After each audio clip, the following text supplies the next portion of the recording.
By the time most people realize that they have osteoporosis, it's too late. Their first clue could be a broken bone from something as simple as a sneeze. But what if you could catch it early, before you have a fracture? Today, I'll show you science-backed early warning signs that you can check for right now to see if you're at a risk for osteoporosis. I'm Dr. Banasali with Plant Forward MD. Let's dive in. Have you ever noticed your pants feeling longer or your favorite jacket fitting differently? It's not just your clothes, it could actually be your bones. Losing height isn't just a normal part of aging. It could be one of the first signs that your bones are weakening.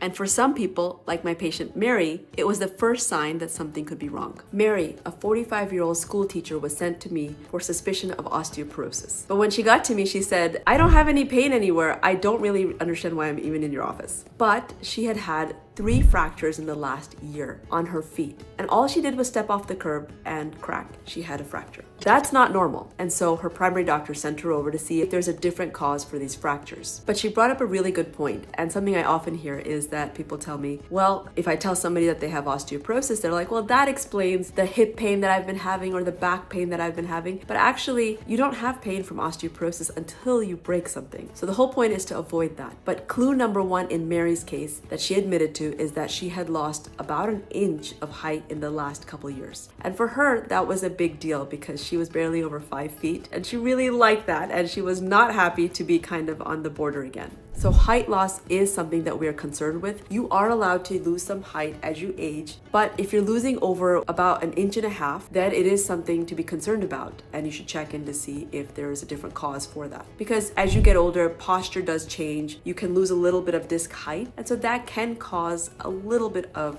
reduction in height, but it should really not be over an inch and a half.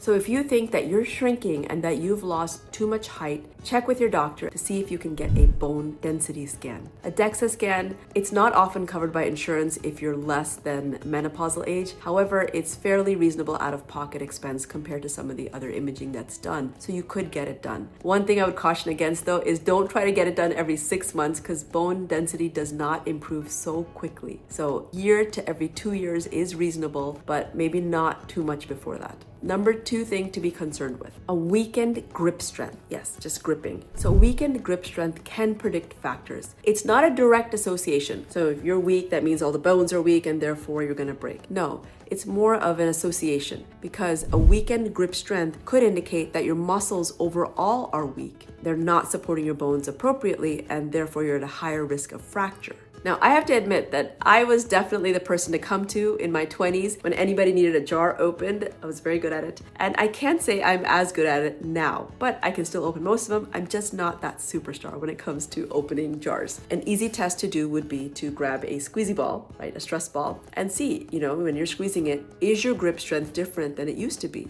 Like I said, a little bit's allowed, but really should not be too far off. There are also fancy devices that can test your hand grip strength if you wanted to do one of those. A lot of people do them to help them with their various exercise regimens or sports too. What about your dental health? Your dentist might be the first one to pick up on osteoporosis, on a very important sign of osteoporosis, which is receding gums. So if you're noticing that your teeth are looking longer, that means your gums could be receding and therefore you could have more loose teeth and lose teeth even, because research is linking lower jawbone density to osteoporosis. So dental exams could be a surprisingly early detection tool for bone loss. So you can do that really easily. Just run your tongue along your teeth and see, like I said, if they feel a little bit longer or if there's any loose teeth or more gaps in your teeth than there used to be. And our 4th category is poor nutrient absorption. And let me bring Mary back in here because this is where we found the clues. So she had had a lot of GI distressing symptoms and was wondering if something in her diet was causing problems. It turned out after I ran a series of tests that she was sensitive to gluten. In fact, she was allergic to gluten. She had celiac disease that she never realized was a problem for her. She always felt like big, heavy, carb-loaded meals like pasta, pizza, different breads, they kind of bothered her, so she tried to eat less of them, but it turns out she actually is allergic to them. And when you have something like celiac disease, the inflammation, there are so many factors that go into it, can cause bone loss. You are not absorbing appropriate vitamins vitamins and minerals that you should be. Because at 45, she should have strong, robust, healthy bones if she had built them well in her 20s and 30s, which is really when you get your peak bone mass. So there's no reason for her to be losing them so early before menopause. And the clue for her was really these GI symptoms. So what you can look for in your own diet is if you're having frequent distressing symptoms like bloating, stomach pain, diarrhea, or if you're having some unexplained nutrient deficiencies. You go in to see your practitioner and they're like, oh, their levels for this,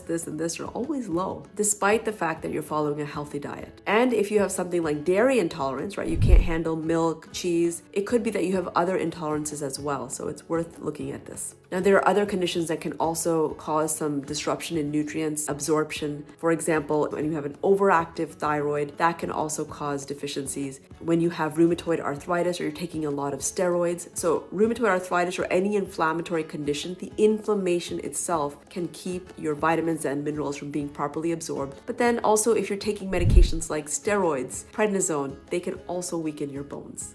Our last category is back pain. So back pain could be a lot of little tiny fractures like I was talking about with compression fractures that could be causing the pain.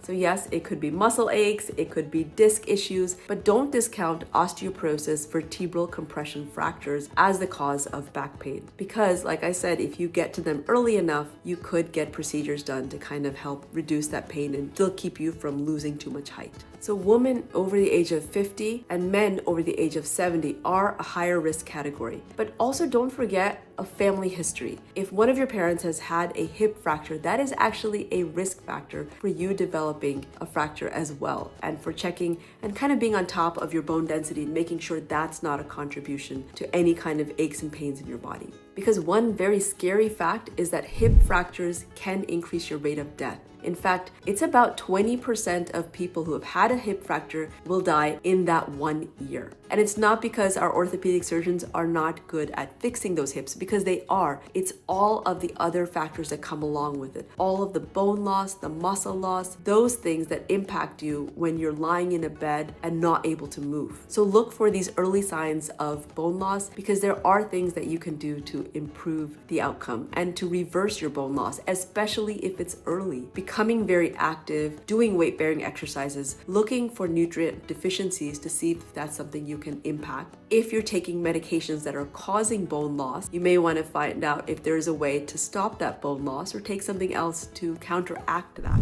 Calcium and vitamin D, along with some other nutrients like magnesium, vitamin K, can all be really helpful for bone health. Check to make sure you're getting enough, and there's other tools you can use like a calcium calculator online, which I have a video for, that can help you calculate how much you actually are getting in a day. Because it's not about taking supplements all the time. It's about what you can do in your lifestyle, in your food, that can really improve your health. Have you had a concern for osteoporosis or poor bone mass? Drop a comment. I'll see you next time. I'm Dr. Banasali with Plant Forward MD.